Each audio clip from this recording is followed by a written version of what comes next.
Alright guys, I figured I'd give you kind of an update of where we are on the practice for the dovetail cutting on the revolver barrel. I did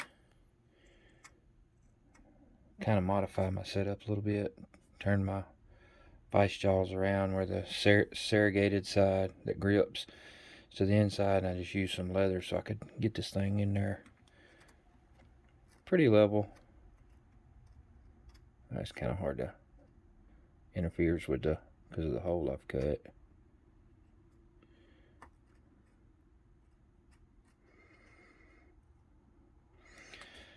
But we was able to finally get it level because the problem was is I was cutting downhill. One side was actually about 10 thousandths higher, so it caused the sight to kind of sit 10 thousandths at the front up versus the back. One thing I did to control that is I took this file, and instead of just safety siding one side, I safety sided two sides. That gave me a lot more control on using it to do my depth. And then the problem I was having is I was ended up cutting one side deeper than the other, and so basically what I did is I just made it on two sides safe, so I could just only use one side for cutting. I think it's working out pretty good. We got a little bit more to dress up on this one, so we're almost halfway. And here's another thing I want you to check too, a little tip that I found out, that see how that one will go in about halfway, and then this one won't go in as tight. So I'm thinking that one side of this dovetail may be a little bit wider. I guess that's so when it goes in it kind of locks it into place with a friction fit, as you can see.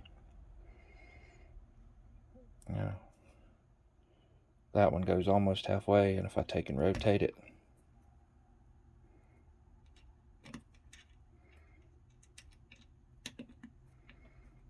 it won't go quite halfway.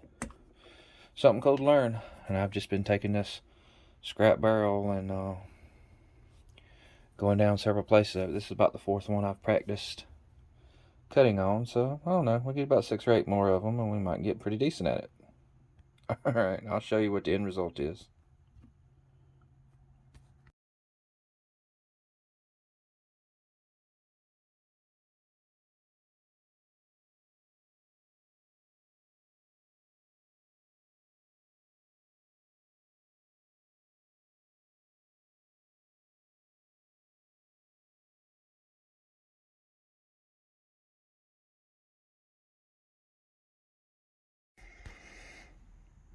Alright guys, I figured I would show you, get this thing to focus.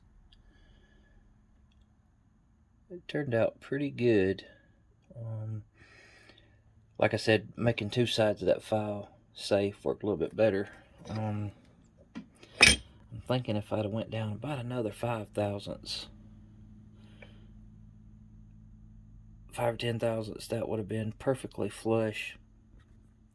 With the little tip right here would have been perfectly flush with the barrel. But it can always be shaped. Like I said, this is practice. The next one I'll go maybe another 5 or 10 thousandths deeper, because usually dovetail slots are about 90 thousandths for as a standard. But with this particular sight, when I measured from the bottom of the sight up to the top of the sight right here, to where the post ties into it, is about 105, 110 thousandths. I can't remember. I have to look.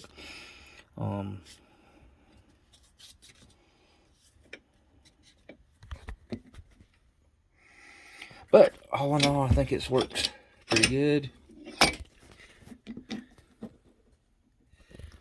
It might even come in handy if somebody wanted to put them a set of sights on the side of their barrel to do the old gangster sights. You can have sights straight up, straight down. But mine is to kind of give me a base to work on some revolver stuff I'm going to be doing, where I'm going to have to chop some barrels.